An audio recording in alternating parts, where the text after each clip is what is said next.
So it's our anniversary, me and Jane, on Monday. 18 years. Choose who gets the medal. That's up to you. And I was going to take her out. We're going to go out somewhere nice. That's what apparently we're supposed to do. Obviously, we can't now with Jane having this nasty injury. But in some ways, I'll be honest with you, I'm glad.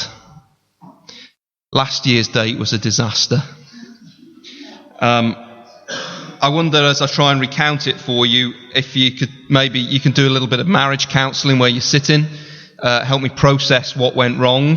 So it was her idea. She said, let's go out for a romantic meal. You know, we've been married a few years. We should do that. I'm like, all right. She got herself all dolled up. I was there in my trackies.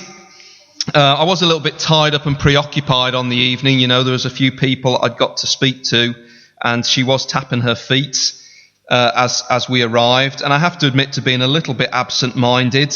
I wasn't really looking at her at all in the slightest. I did get quite excited at one point when my phone rang and I got to talk to somebody else. I sort of got the first vibes that things weren't going so well when she sort of looked at me with that stern look and said, you know this is about us, don't you? I'm like, got you.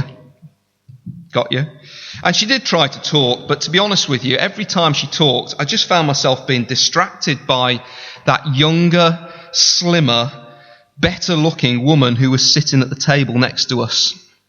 And that's where I wanted to look, to be honest with you. I realise I probably shouldn't have said it, but when it just came out, didn't it? I just said to Jane, I said, I wish you looked like her.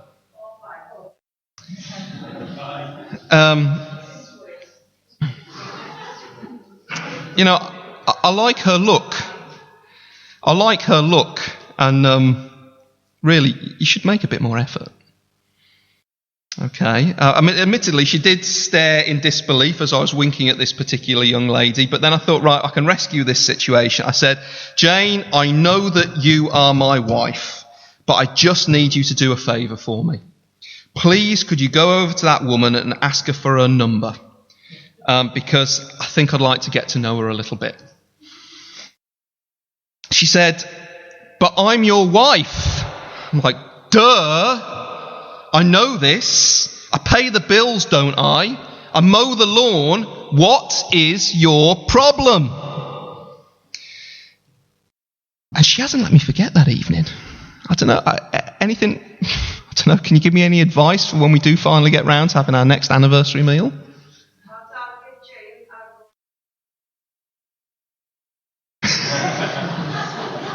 Do you know, when I was thinking of telling this story, I suspected that the person who would be the first to step up and offer advice would be Linda. Thank you very much, Linda. What on earth would be going on in a situation like that? I think we need to find a word to describe it, don't we? I think the word would be unfaithfulness. Does that sound about right? Unfaithfulness. There are certain relationships that we enter into where the thing that makes them what they are is faithfulness. There's trust, there's understanding, there's exclusivity, there's mutual dependence, there's joy together. And the thing that wrecks that is unfaithfulness. I mean, that's why unfaithfulness in relationships is so painful. When unfaithfulness happens, it is some of the most painful suffering a person can go through.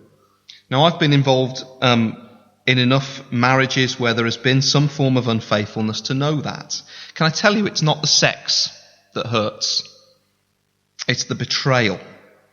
It's the destruction of trust. It rips promises to pieces, and it rips safety to pieces. And we know that, don't we? And that's why I've started with such a silly story, because you just get a sense that it's not supposed to be that way. So you would be absolutely balmy to choose to walk into a relationship with somebody who you know has a track record of and is stuck in a pattern of unfaithfulness. You'd be balmy, wouldn't you? Why would you want to put yourself through that misery? Why would you want to be treated like dirt? Why would you like to be treated with no respect and as second best? And that's why some of you were so shocked when we started in our series in the book of Hosea last week. What would it be like to walk into a relationship like that? Well, imagine going in with your eyes open to that. Hosea did, didn't he? Do you remember that for those of you who were with us last week? Look back at chapter 1 verse 2. When the Lord first spoke through Hosea, the Lord said to Hosea, "Go, take to yourself an adulterous wife and children of unfaithfulness, for the land is guilty of the vilest adultery in departing from the Lord." Imagine going in with your eyes open, knowing what you've got coming. Hosea did, so why would he go into it? Because the Lord told him to. What kind of God is this, you're saying? In fact, some of you have been quite unsettled through this week. Why would the Lord ask somebody whom he loves, the prophet Hosea, to go through that level of misery? It's a really good question to ask. Don't know whether you know somebody who's on a destructive pathway and you try to have a word with them and you have a quiet word. You say, "Listen, this isn't going very well," and they just carry on regardless. And then you go up to them and you just say, "Look, this isn't going well," and your voice raises a little bit, and then they still ignore you. They're heading for a path of destruction. What do you do next? You shake them and you shout and you do something shocking to shake them from the terrible place that they're in and the terrible destination that they're headed. Listen to what verse 2 in chapter 1 actually says closer in the original Hebrew. And I want to be careful with these words, but these are Bible words in the original Hebrew. I'm not using shock tactics. The Lord's decided to use shock tactics. What verse 2 literally says is, "Go get a wife who's a whore and have children born out of whoredom, because the country has become nothing but a whore." Whoa, I didn't think the Bible used language like that. Why is the Lord saying to Hosea, "Go and do this"? Because the Lord wants to give them a shocking, culturally unacceptable, wake you up out of your ignorant slumber and stubbornness kind of living picture. So that when Hosea walks down the street and they see Hosea, this upright, righteous man who's following the Lord, with her, they go, "What on earth are you doing that for?" And Hosea will answer them. He'll say, "I'm so glad you've asked. The Lord told me to go and marry this woman called Gomer. The name means complete, but she plays the field. She has a wandering eye. She goes after her other lovers. She's publicly unfaithful to me, and that's why you're so shocked that I've married her and have gone with her. The reason he's asked me to do that is because he wants you to take a good look in the mirror and see, here is a picture of what it's like for the true and living God to be in a relationship with this nation called Israel. I am so glad you've asked." And I wonder if, as Hosea says this to people when he bumps into them down the street, they start to have their memories or their national memory come back to them. I wonder whether they start to remember the wedding night way back after the Lord has dragged them out of Egypt and he saved them from Pharaoh and he said, "You will be mine." In fact, the nature of the relationship between the living God and the nation of Israel was to be one of husband and wife. He says, "I will be your God and you will be my exclusive, precious people. Out of all the nations on the earth, I will pour my love, exclusive faithfulness into you, and you will be to the nations around a light of what it means to enjoy walking with the living God." And there's the wedding night, and they turn up at the honeymoon, and what's happening the very next day? The people are off whoring themselves out to a golden calf and being unfaithful straight away. Listen, the Lord was the perfect husband. He saved them. He loved them. He called them his very own. Isn't that the words, ladies, that you love to hear from a fella? Somebody who says, "I will be faithful to you, never let you down, and you are precious in my sight. You are the one I want." And that's what the Lord had said to Israel. He promised his faithfulness. He assured them of security. He said, "I will provide for you. I will deny you no good thing. It's all yours And Israel are already looking over his shoulder saying, how can I get my jollies and get what I really want and what I really need? They go into the marital land and they start flirting with the other gods. They knew they'd been called to be faithful and trust, and they just said, sod it, I'll go and get my jollies and the blessings that I want, the way I want. He never let them down or forsook them in the slightest. You see there in chapter 1, just reminding you last week, the kids get brought in. So the children become, if the marriage between Hosea and Gomer is a picture of what it's like for the Lord to be in relationship with Israel, the kids get brought into it. So you notice there in verse 3, she conceives and has a son. He's called Jezreel, which is almost like calling your kid disaster. He's saying, look, these children are going to tell you the future of your children if you carry on the way you're going. You go that way, you see Gomer, and well, you don't see Gomer walking down the street with Hosea, because Hosea's there on his own looking after the kids, because Gomer's gone after the other fellas, the other lovers. And you see this child who's called Disaster, and you go, why is your kid called Disaster? Why do you think? Because if you walk out on the Lord, there's disaster. Then there's another child that comes, almost certainly not born out of marriage, an illegitimate child, this one here. And this child has got the really cheery name. Can you see it there in verse 4? Verse 6. Call her name, this little daughter, No Mercy, or Not Loved. You can imagine in the playground, parents go to pick up kids. Hosea's there. Oi, not loved. Time to go home. Pretty vivid, that one, isn't it? Or the next child comes along, and again, the commentators, the people who understand the Hebrew there, are trying to point out that this child is almost certainly not Hosea's, but he's looking after this child. And this one's called Not My People. Can you imagine that? So the church notice sheet on the Sunday morning. Hosea, and well, it was Gomer, but she's not around, would like to announce the birth of a beautiful little boy, 7 pounds, 8 ounces, called Not Mine. Suitable brother for older sister called Not Loved. This is what the future has in store for the people because of their unfaithfulness. If you were an Israelite, the thing that defined you, the thing that made you, was that you were God's loved people. And the Lord is showing through this relationship that Hosea has with Gomer that the future of this nation is on the wall because of their unfaithfulness. And then we come to chapter 2, and that's where we're at today. Okay? And we find that the Lord speaks directly to this adulterous nation and says 3 things. And we're just going to see 3 things with what the Lord does. He says, come back. He says, see what you are like. And he says, I'm pursuing you. Let's have a look at these one at a time, okay? First one, come back. Now, they're difficult words to read, but I'd like to ask somebody to read them for us. Chapter 2, verses 2 through to 5. Chapter 2, verses 2 through to 5. Would somebody do me the honour of reading that bit of the Bible nice and loudly for us?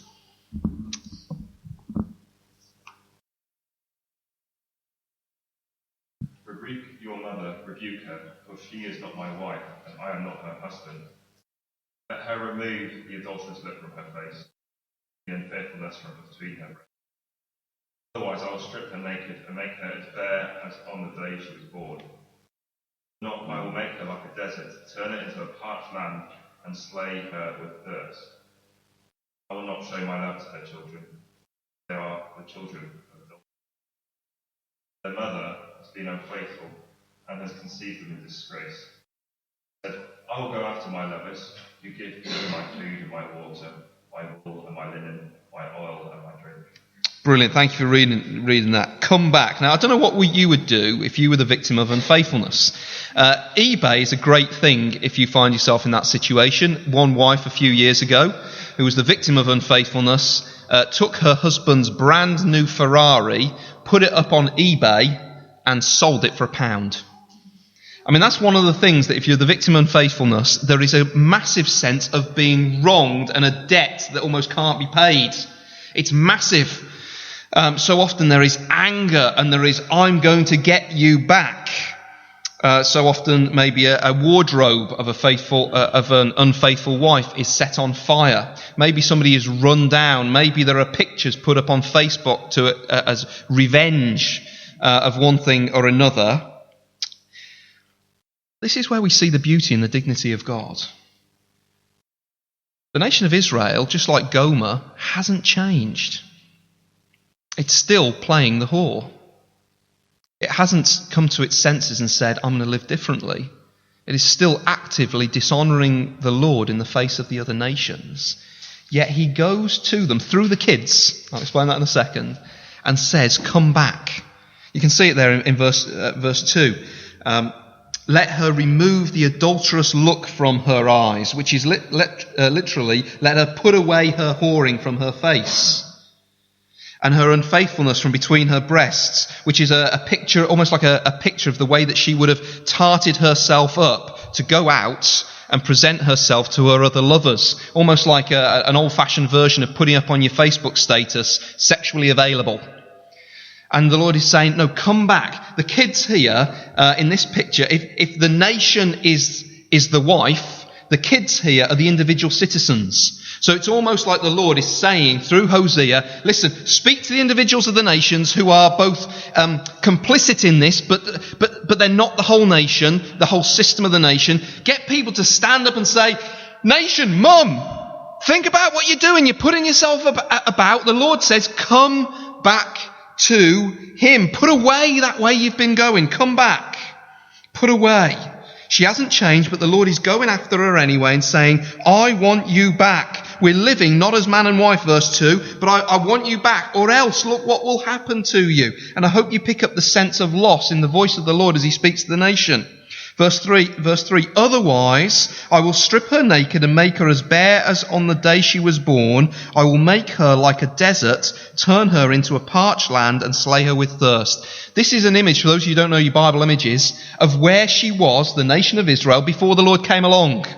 He came along and found her when she was a pauper, when she had nothing, when she was spiritually naked and she had no future. And the Lord, the Prince, comes along and marries the pauper. And he's saying, you carry on the way you go and you're going to end up back in the poorhouse. You're going to be the pauper again. You're going to have spiritually nothing. Don't go there, because that's where you're headed. That's the way it's going to be, but just don't go there. Verse 4, you see it again. I will not show my love to her children because they are the children of adultery. She's saying to the next generation of the Israelites who are coming, you and your choices are going to affect them and they're not going to have any mercy. And they're going to live as paupers. Is that what you want? Don't go there. You know, we're a church who loves the name of the Lord Jesus. We want to encourage people to live for Jesus, the Lord whom Hosea points to. And I know there's times when sometimes as a believer you can think to yourself, I'm better off without Jesus. Usually it's because something in your desires has been kindled and you think to yourself, well, I can't have what I want. And then you look at the music videos, you see the celebrities, you see the big billboards, you go to the retail park and see the big pictures in the window and you think, that's what I want and that's what I want to be able to live for. This bit of the Bible's telling you, don't go there. Have you any idea what a spiritual pauper you would be without the Lord Jesus and his mercy? Without him as the one who loves you? Don't go there. Seek, cling on to him. In fact, the book of Hosea is calling any of us who may have a wandering heart to come back. Don't go there. Can you imagine the calamity that you've got if you haven't got Jesus? If you've got Jesus, you've got everything.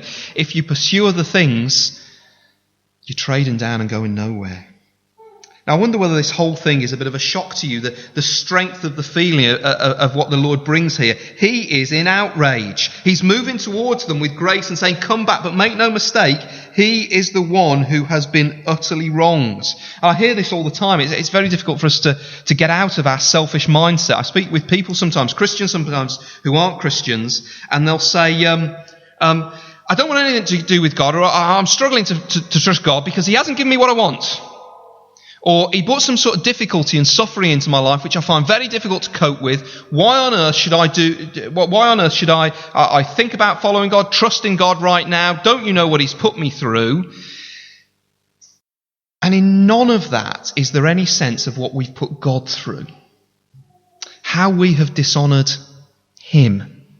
How in each of our thoughts, our actions and our deeds on a day by day, we diminish his value and treat his love and his grace and his salvation and his offer of love in Jesus as a small thing. We like to make ourselves out to the victim and try to say that, well, God is the one who has failed here. I don't see any of that in this text at all. What I see is people who are utterly unaware of the fact that the only thing God owes us is judgment for our unfaithfulness. I wonder whether you've owned that at all in your life. Whether you're able to say, I get it. Yeah, I may have been dealt a particular situation, but the reality is in the midst of that situation, I have pursued my own agenda, I've pursued my own interests, and I have not celebrated the love and faithfulness of God, his mercy to me in all things. And by doing that, I've disrespected him, been unfaithful, and the only thing I really deserve is a painful divorce. I wonder whether you've owned that. Can I tell you, that's the first step into the Christian life. You get a sense of the fact that you have wronged the Lord, this one who's beckoning you back. And you know you come to him without a leg to stand on. Can I tell you, that's the way on in the Christian life. If you ever move past that point of realising that you were a pauper with a wandering eye who is unfaithful by nature, if ever you try to move on in the Christian life, then you're going to be moving on from the wrong point. But what does the Lord say to people like you and me, to the nation of Israel? He says, come back. That's not the only thing he says. The second thing he says is just in verse 5, the second half of verse 5. It's, see what you like.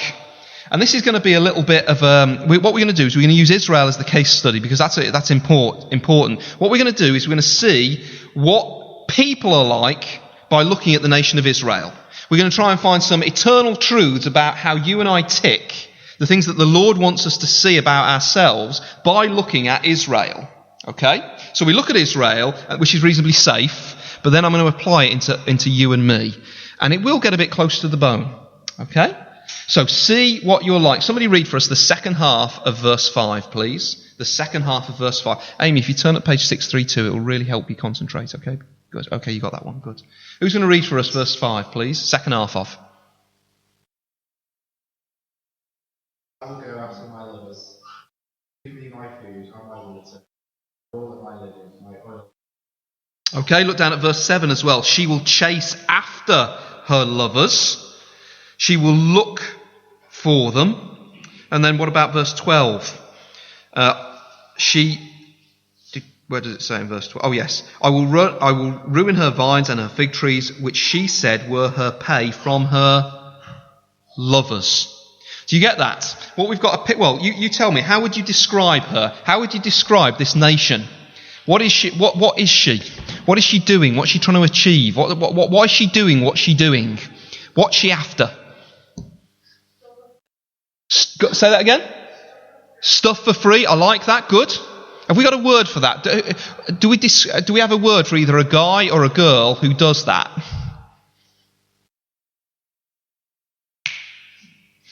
I got that written down. Israel was a gold digger. Now, what do you notice about a gold digger? A gold digger doesn't really have any allegiance to or faithfulness to the person that they're pursuing as their lover. What is it that they've got faithfulness and allegiance to? Gold. The stuff that they want. Let's have a look at what that is. What is the blessing that the nation of Israel pursued? Verse 5, I will go after my lovers who will give me what? My food, my water, my wool, my linen, my oil, and my drink. It's there again in verse 8 when the Lord turns it around a bit, but we see the same sort of things. She's not acknowledged that I was the one who gave her grain, the new wine, the oil, lavished on her silver and gold.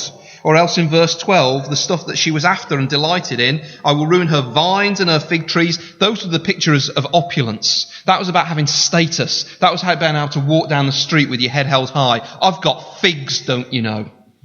Okay, that's like us having our iPhone 6 or 7 or 10 or whatever it's up to. It's having plenty of likes on the Instagram. It's wearing the latest Chanel perfume and walking down the street with the nice new fancy gear.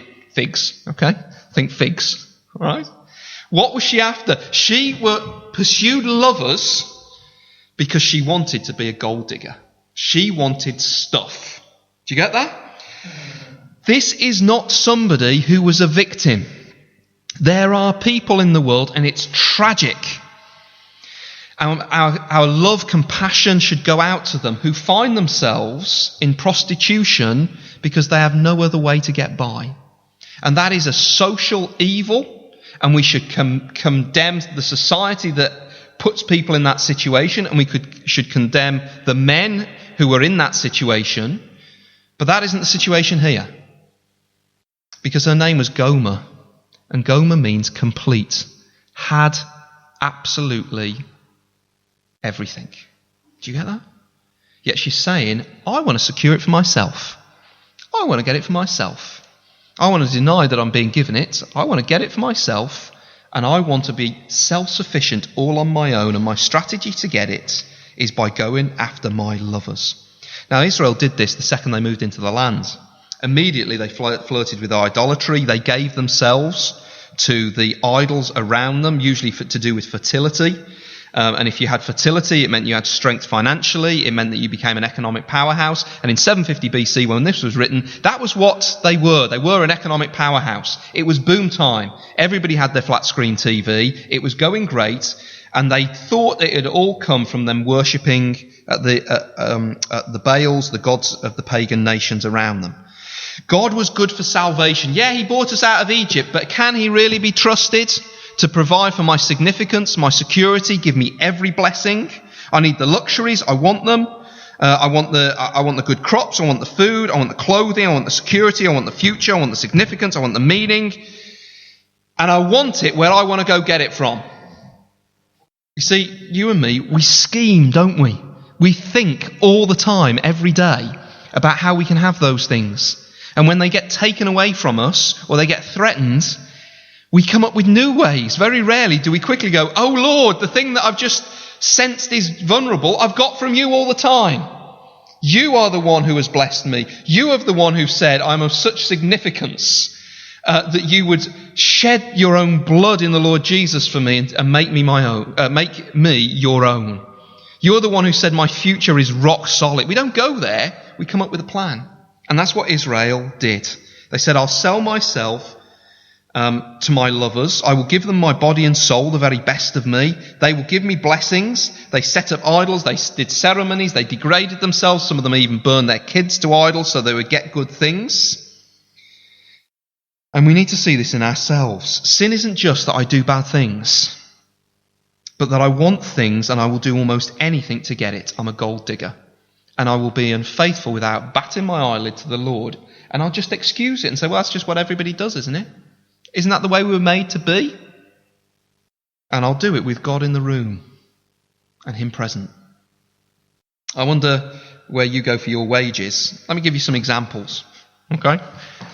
I think this is what, I don't know whether this speaks more to people not in our context of speak, but one of the things that our culture worships at the moment is education. Kids must have a good education. They must. If I want to be wise, if I want to have opportunities, if I want to be able to make my life work, I must have a good life. So I must have a good education to give me that good life. And I will sacrifice. And I will pay money, or I will give time, or I will be absolutely determined.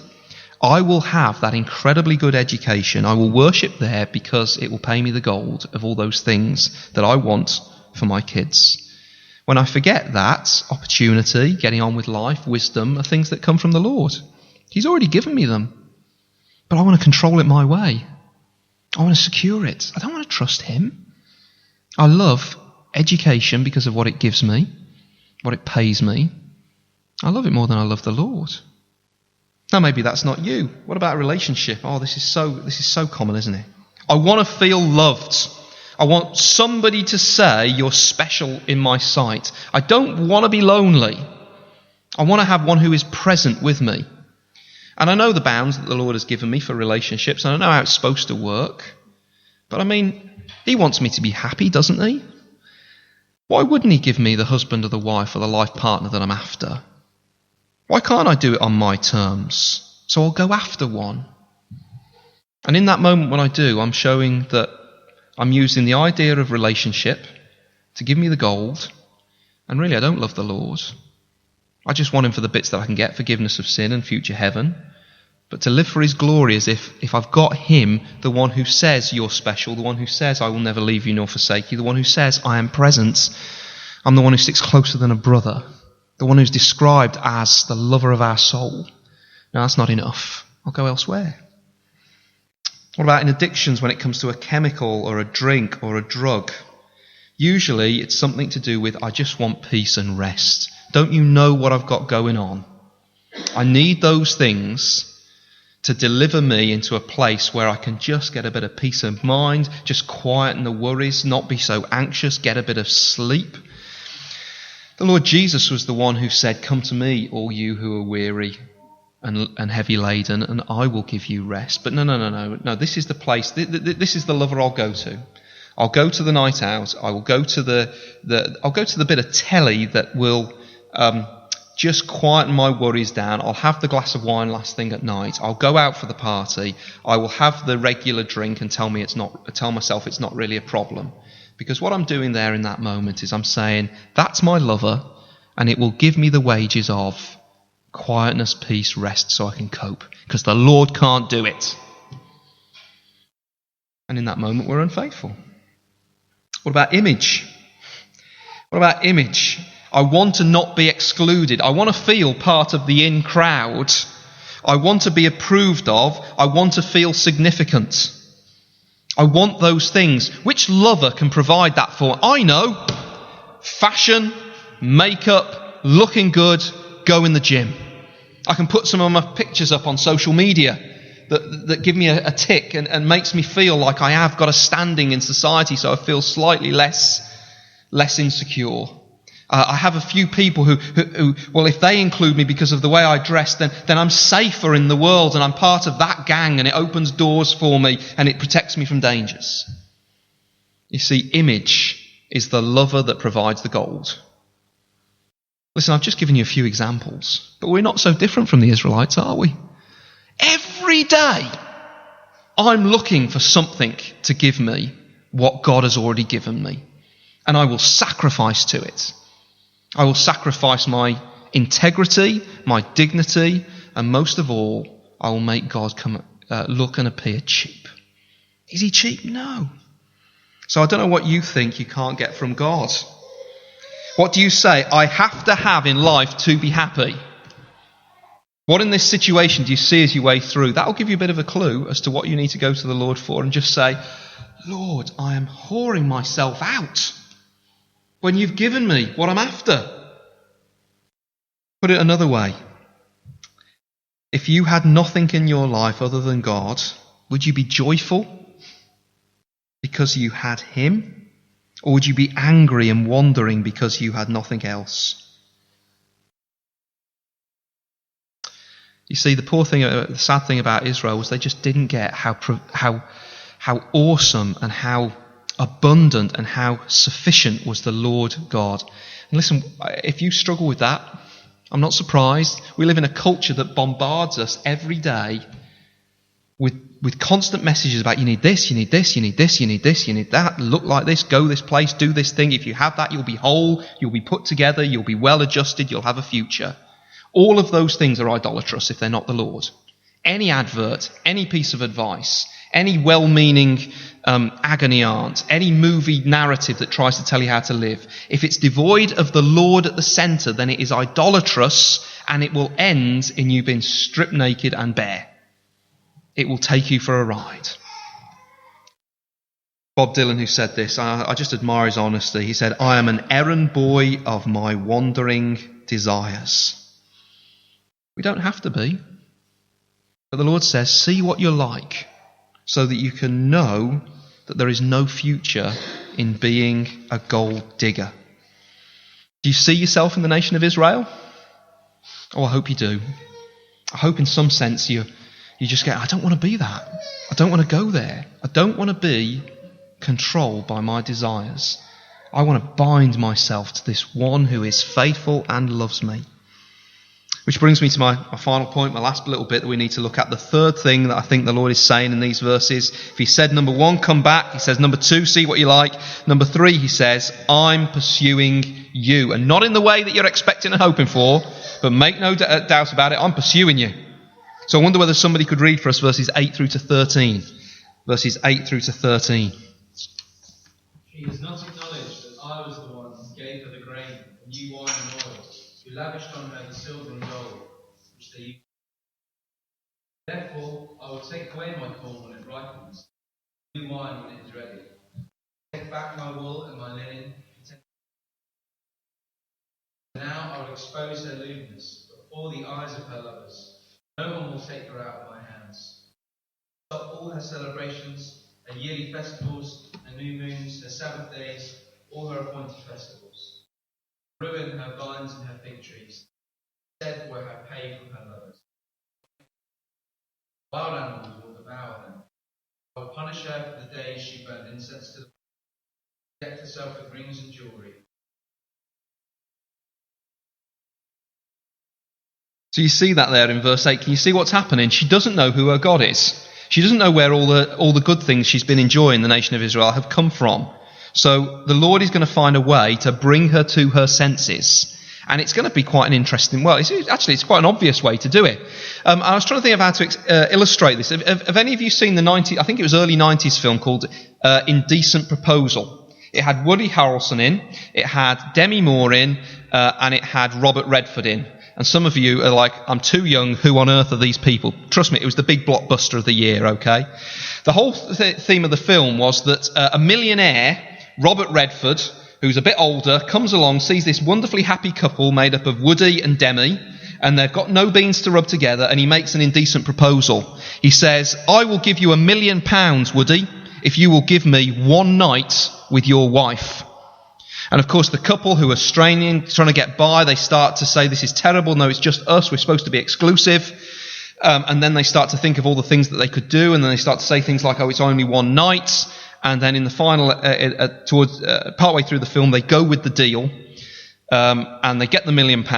And I'm not going to tell you what happens in the rest of the film. You can go and watch it and see how it all ends. But I thought I'd take that film and I'd swap it around. Because I think there's a bit of a swap that happens here.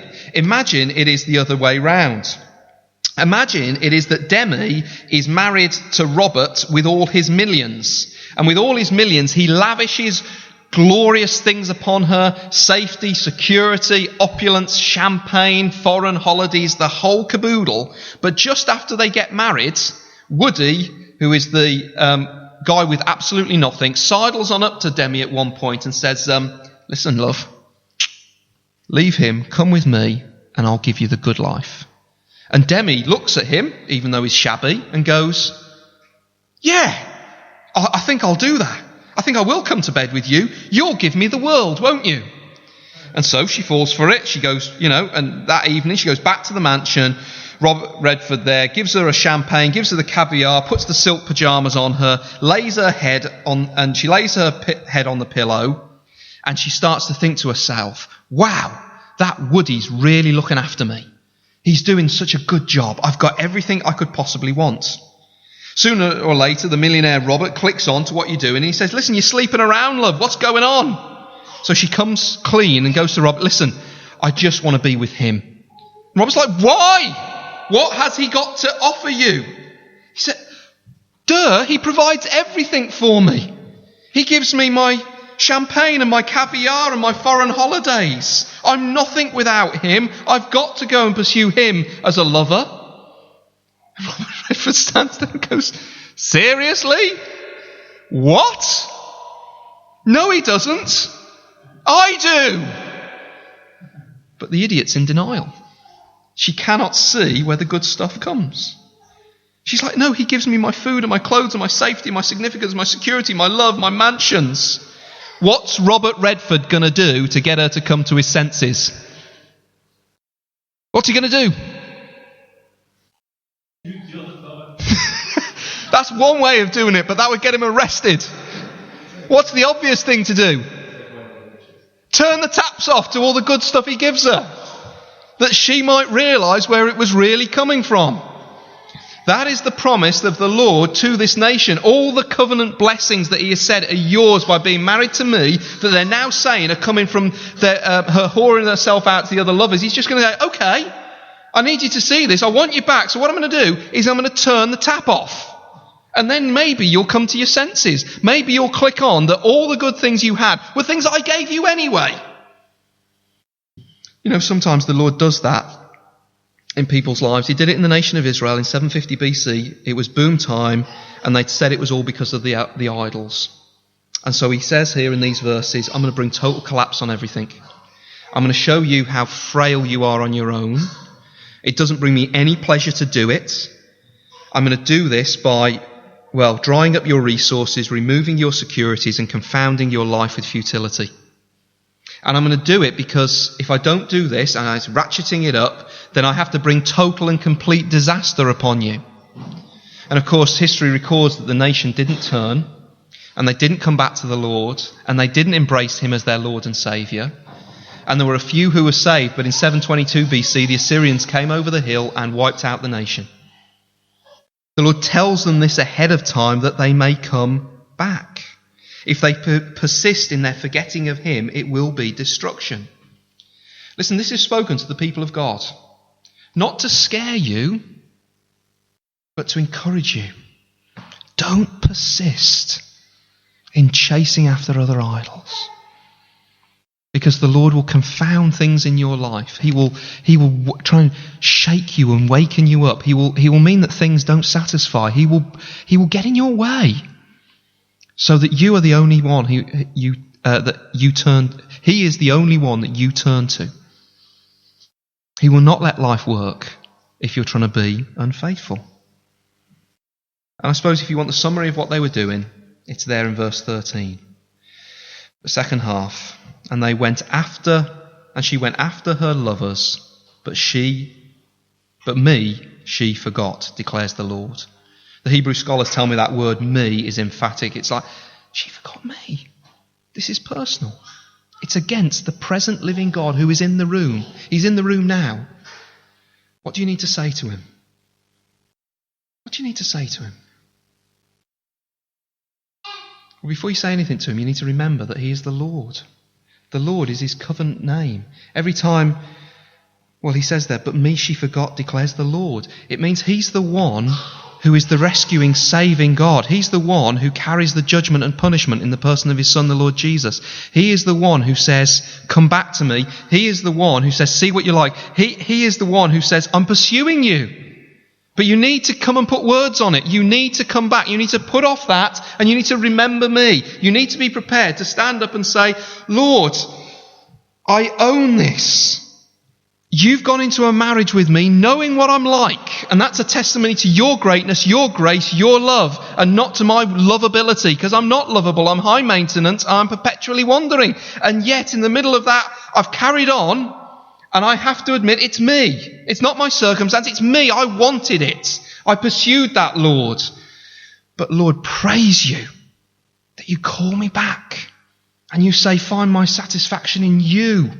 And that's what I want to do. And when I look to Jesus and I think about how at the cross he secured my significance. He said forever to the world, I am worth saving, not because of anything I do, but because he loves me. He says, I've secured your future. I've not withheld from you any spiritual blessing. I've given you absolutely every one. I look at the cross and I want to say, Lord, bind my wandering heart so that the only one I remember, the only one I trust is not the gods of the world around. He's not the gods of the big screen, the small screen, any little screen.